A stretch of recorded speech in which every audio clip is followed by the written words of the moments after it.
You feel it. Something is off. Her replies are slower than they used to be. Her energy is inconsistent. One day she's warm, the next, distant. You can't quite read where her interest actually stands. And you know, somewhere underneath the hope and the overthinking, you already know. But you stay. You try a little harder. You send another message. You look for a reason to keep things going. You wait for something to shift, for clarity to arrive, for her to come back to the version of herself you saw at the beginning. And the tension inside you builds, because nothing changes.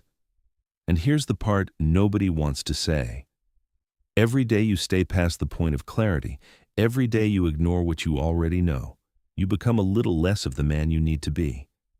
Not because she did something to you, because you did something to yourself. You chose comfort over truth. And that choice has a cost. In the next minutes, you're going to learn why staying too long is the most expensive mistake you can make, and how walking away first is the only way to actually win. Let's be honest about what actually happened. You already knew. The signs were there early. The inconsistency, the low investment, the way her energy slowly shifted from engaged to passive. You saw it, but you stayed anyway. And if you're being completely truthful with yourself, you know exactly why. Hope. The idea that maybe it would correct itself, that if you gave it enough time, enough effort, enough patience, the alignment would appear. Attachment. You'd already invested, already imagined where this could go, already built something in your mind that had no equivalent in reality. Fear. Fear of the alternative, of starting over, of the empty space that leaving creates, of what it might mean about you if this doesn't work. So you stayed. Not because staying made sense, because leaving felt worse than the slow erosion of staying. That's the real problem. Real. Not her inconsistency. Your willingness to ignore reality to avoid discomfort. There's a belief driving all of it. If I stay long enough, I can fix this. If I'm just patient enough, if I show her who I really am, if I give her more time to come around, if I do enough, eventually the attraction will stabilize. That belief feels like loyalty. It feels like effort, like not giving up. But here's what it actually is, a refusal to accept what you've already been shown. Attraction is not repaired through persistence. You cannot negotiate desire back into existence. You cannot create alignment through continued presence in a dynamic that has already told you it isn't aligned. And here's what most men never confront. Staying doesn't build attraction. It erodes your position. Every day you remain where you're clearly not valued.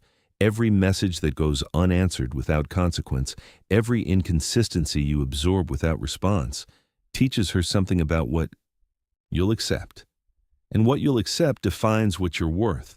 The longer you stay where you're not valued, the less value you have, not in her eyes alone, in your own. Here's the reframe that changes everything. Walking away is not loss. It is not failure. It is not giving up. It is not the thing that happens to men who couldn't make it work. Walking away is selection. You are not being rejected. You are rejecting misalignment. That is a completely different act from a completely different position. Staying is hoping. Hoping she comes around, hoping the dynamic shifts, hoping the thing you wanted materializes despite all evidence that it won't. Leaving is deciding. Deciding that your time has value. Deciding that inconsistency is not something you negotiate with. Deciding that you are not available to dynamics that do not meet a basic standard of mutual investment. That decision, quiet, clean, unapologetic, is one of the most powerful things a man can make. Two men, same signals, same moment of recognition. The first man sees the inconsistency, feels the energy drop, knows something is off, and stays. He invests more, trying to tip the balance. He seeks clarity from her, asking where things stand, hoping a conversation will produce certainty. He overexplains himself, overextends. He tries to make the situation work through sheer presence, and slowly, without drama, without a clear breaking point, he loses her respect. Not because she made a decision about him, because he made one about himself. He showed her, through every action, that he would stay regardless, and people do not value what they know they'll keep without having to earn it. The second man sees the same signals, reads the energy accurately, doesn't spend weeks hoping for a different answer. He accepts reality quickly. He doesn't chase resolution. He doesn't need a closing conversation to know what he already knows. He moves on, cleanly, calmly, without resentment. One loses respect. One keeps it. The only difference is how quickly each man was willing to trust what he already saw.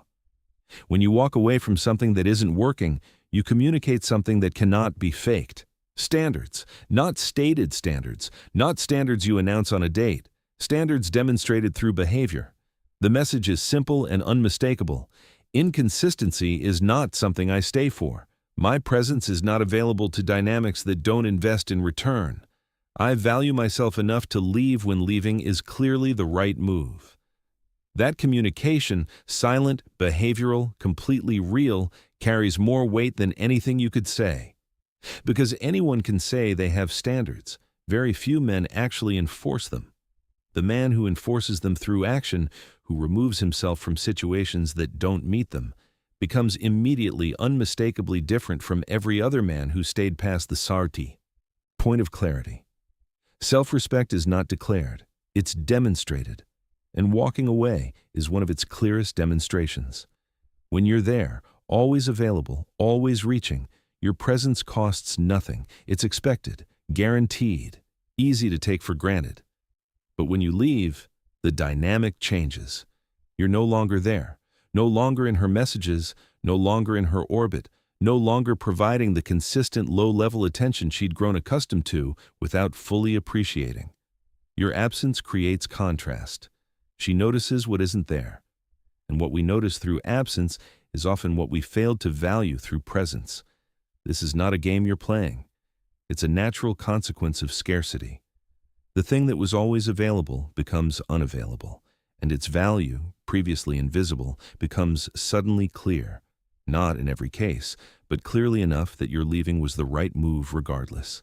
Here's what staying does to your position. It puts you in reaction mode. You're responding to her signals, adjusting to her temperature, making decisions based on what she does or doesn't do. You are being led by someone who isn't even trying to lead. That's not a position of strength. That's not a position from which anything good can be built. When you walk away, you exit reaction mode entirely. You reset. You stop negotiating from a place of need. You stop adjusting your behavior based on her inconsistency. You stop letting someone else's ambivalence determine your next move. You regain control. Not control over her. That was never the goal. Control over yourself, your direction, your standards, the things that were yours before she entered the picture and will be yours long after. Walking away does something that staying never can. It forces a real response. When you're consistently there, she doesn't have to decide anything. You're available. The interaction continues at a passive level. She can remain ambivalent indefinitely because nothing requires her to move one way or the other. When you leave, that passivity ends. She has to decide. Either something in her activates and she reaches out, or she lets it go, and you have the clarity you needed. Both outcomes are wins.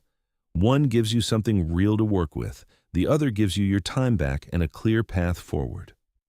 What you cannot get from staying is the honest answer, because staying removes the pressure that produces honesty, and leaving restores it. This is where most men collapse, not in the big moments, in the small ones. You see the signs, you read the energy accurately, you know what they mean.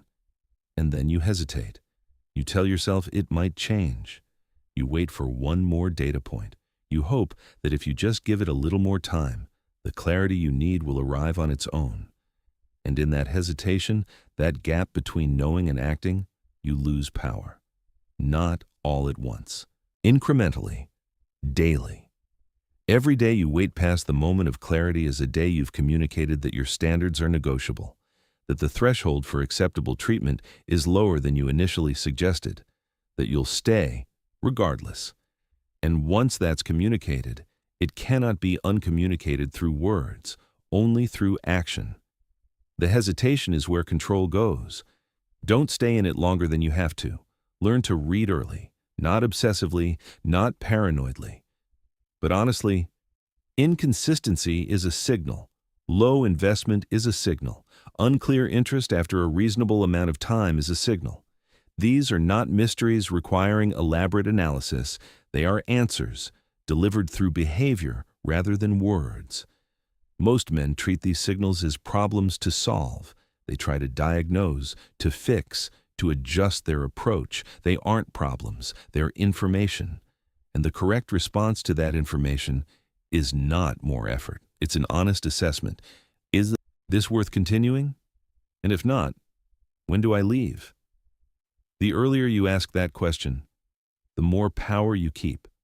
You don't need a long conversation. You don't need her to explain herself. You don't need a formal ending with mutual understanding and closure. Her behavior is already the answer. Slow replies, low energy, inconsistent interest. That is the answer. Seeking verbal closure on top of behavioral clarity is just another form of not wanting to accept what you already know. It delays the inevitable. It extends your time in a weak position. It gives her the opportunity to say something just warm enough to pull you back for another cycle. Accept what the behavior tells you, without overanalysis, without looking for hidden meaning, without hoping the words will contradict what the actions already said. She showed you. Believe it. Walking away is not an emotional act. It is not done in anger. It is not a statement designed to make her feel something. It is not dramatic. It is calm, controlled, the natural response of a man who has seen clearly and made a decision accordingly. No confrontation, no final message explaining your reasoning, no attempt to make her understand what she's losing. You simply stop. Stop initiating. Stop investing. Stop keeping things alive. Calm withdrawal is not passive, it is precise. The drama of an emotional exit hands her something to react to. The silence of a clean one gives her nothing. And nothing, in this context, is the most powerful thing you can give. You don't need to announce it.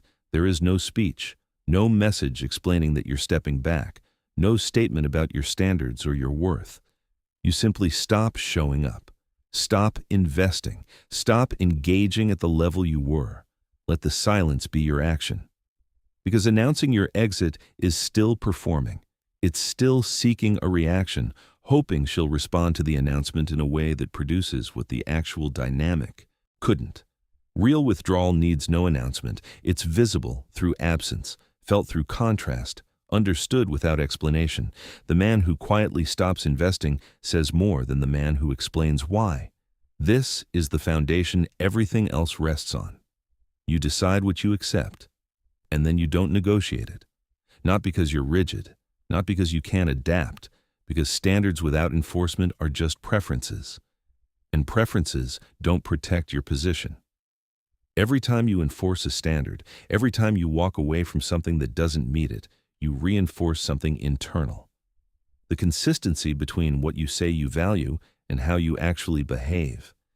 That internal consistency is what produces genuine confidence, not the performed kind. The kind that comes from knowing, in real situations, under real pressure, you did what you said you would. Build that consistency. One decision at a time. The internal language has to change. From, I don't want to lose her, to, I don't keep what doesn't align. That shift is not small. It restructures how you enter every interaction. You stop clinging to outcomes. You stop holding situations past their natural end. You become decisive, not reactive, grounded, not desperate, self-directed, not pulled by whoever is giving or withdrawing attention. The man who can let go, who has genuinely built a life full enough that no single person's departure creates a crisis, moves through dating from a completely different position. He is not controlled by loss, because he has already decided that what doesn't align leaves, cleanly, calmly, without hesitation. This principle is not exclusive to dating. The man who cannot walk away from a bad business deal negotiates from desperation. The man who cannot leave friendships that have run their course carries weight that slows everything. The man who cannot exit opportunities that no longer serve him stays, stuck in chapters that should have ended years ago. The ability to walk away from anything in any area of life is the foundation of genuine leverage, because leverage requires an alternative, and an alternative requires that you are genuinely willing to not have the thing in front of you. The one who can walk away is never controlled by anyone, by any situation, by any outcome. That freedom to leave, to choose differently, to move on, is one of the most powerful things a man can possess, because the fear is real. Fear of loss, fear of starting over, fear that what comes next might not be better, fear that walking away confirms something they don't want confirmed. So they stay. Past clarity, past self-respect, past the point where staying makes any sense, and slowly, without a single dramatic moment, they lose themselves in the staying. They become the man who waited too long, who invested too much, who held on past the obvious, and they carry, that pattern into the next situation, and the one after that. The men who break the pattern are not the ones who feel no fear. They're the ones who act despite it, who trust their own read on a situation enough to move before they have certainty, and who understand, deeply, behaviorally, not just intellectually, that the cost of staying in the wrong place is always higher than the cost of leaving it. Go back to the beginning. Same situation, same signals, same moment where you feel it. Something is off, but this time, a different response. You don't wait for more evidence. You don't send another message hoping for warmth. You don't build scenarios about what might change. You accept what you already know. And you leave. Quietly. Without drama. Without announcement. You simply stop investing in something that has clearly shown it won't invest back. And one of two things happens. She reaches back. Because your absence created something your presence couldn't. Because the contrast of you leaving made real what your staying never did. Or she doesn't. And you move forward with your time, your energy, your standards intact. Both are wins. Two men. The man who stays past clarity hands over his power slowly, without realizing it, until one day he looks back and can't remember when he stopped being someone who respected his own time. The man who walks away first keeps every bit of it. Stop holding on. Stop waiting. Stop negotiating with dynamics that have already given you their answer. The one who can walk away first is the one who was never at risk of losing.